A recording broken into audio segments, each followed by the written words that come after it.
আসসালামু আলাইকুম, কেমন আছেন সবাই?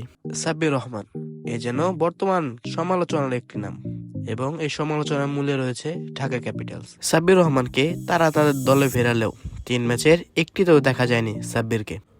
অন্যদিকে ঢাকা ক্যাপিটালসের ফেসবুক পেজের কমেন্ট বক্সে সাব্বির ভক্তরা যেন আন্দোলন শুরু করেছে। অন্যদিকে আবার সাব্বির রহমানের ফেসবুক পেজও দেখা যাচ্ছে না ক্যাপিটালস নিয়ে এতটা অ্যাক্টিভিটিস। যে দু একটা পোস্ট রয়েছে তাও আবার ডিসেম্বরের শেষের দিকে করা। সাব্বির ভক্তরা বলছে সাব্বিরকে শুধু দলে নেওয়া হয়েছে ক্যাপিটালসের ফ্যান বেস তৈরি করার জন্য। যে 3টি ম্যাচে ছিল না সাব্বির রহমান, সেই 3টি ম্যাচ বরাবরের মতন হেরে গিয়েছে ঢাকা ক্যাপিটালস। ঢাকা ক্যাপিটালস 3 ম্যাচের 3টিতে হারায়, তারা রয়েছে পয়েন্ট টেবিলে 6 নম্বরে।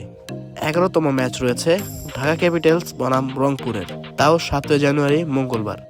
সেই ম্যাচে কি সাব্বির রহমানকে দেখা যেতে পারে ম্যাচে, এবং ক্যাপিটালস কি পারবে সেই ম্যাচটিতে জয় আনতে?